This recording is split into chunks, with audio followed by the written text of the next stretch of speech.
Hi అండి, plain బ్లౌజ్కి shape belt ఎలా స్టిచ్ చేసుకోవాలో చూద్దాము. చంక కట్ చేసినప్పుడు వస్తుంది కదండి ఈ పీసు అలాగే మనకి బ్లౌజ్లో ఎక్స్ట్రాగా ఉంటే ఆ పీస్ని అయితే కట్ చేసుకోవాలి షేప్ బెల్ట్ స్టిచ్ చేసుకోవడానికి. ఇప్పుడు ఆ ఎక్స్ట్రా పీస్ పైన ఈ చంక పీసుల్ని పెట్టి షేప్ బెల్ట్ అనేది స్టిచ్ చేసుకోవాలండి. షేప్ బెల్ట్ నేనైతే స్టిచ్ చేసుకున్న తర్వాత షేప్ అనేది తీసుకుంటానండి. ఫస్ట్ అయితే ఒకదానిపైన ఒకటి ఇలా పెట్టి స్ట్రైట్గా ఒక కుట్టు అనేది వేసుకోవాలి. మన ఆది బ్లౌజు షేప్ పట్టీ కన్నా కొంచెం ఎక్స్ట్రాగా స్ట్రైట్గా కుట్టు అనేది వేసుకున్న తర్వాత ఇప్పుడు వెనక్కి తిరిగి పై కుట్టు అనేది వేసుకోవాలి.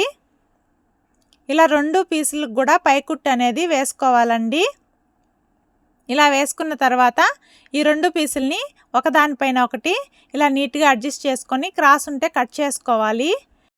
ఇప్పుడు మనం ఆది బ్లౌజ్ తీసుకొని కాజా పట్టీ వైపు మనం షేప్ బెల్ట్ అనేది కొలుచుకోవాలండి. దానికన్నా ఒక 1/2 ఇంచ్ ఎక్స్ట్రా పైకి పెట్టుకోవాలి.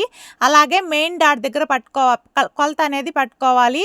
అలాగే లాస్ట్లో కూడా ఎంత ఉందో అంతకన్నా కొంచెం ఎక్స్ట్రాగా ఇలా 3 మార్కింగ్స్ అయితే చేసుకొని షేప్ అనేది తీసుకోవాలండి. ఇలా కట్ చేసుకున్న తర్వాత బ్లౌజ్కి ఎలా స్టిచ్ చేసుకోవాలో చూద్దామండి.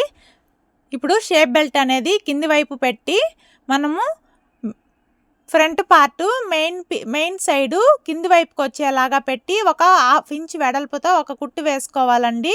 ఇప్పుడు దాన్ని వెనక్కి తిప్పి పై కుట్టు అనేది వేసుకోవాలి. ఇలా వేసుకున్న తర్వాత ఎక్స్ట్రాగా ఉన్న పీస్ కట్ చేసుకోవాలండి. ఇప్పుడు ఇంకొక పీస్కి అయితే షేప్ బెల్ట్ అనేది పై వైపున పెట్టి స్టిచ్ చేసుకోవాలండి. రెండు కూడా నేను హుక్స్ పట్టి కాజా పట్టి వైపు నుంచే స్టిచ్ చేస్తాను కాబట్టి ఒకదానికి షేప్ బెల్ట్ కింద పెడతాను, ఒకదానికి షేప్ బెల్ట్ ఇలా పై వైపున పెట్టి కుట్టుకుంటానండి.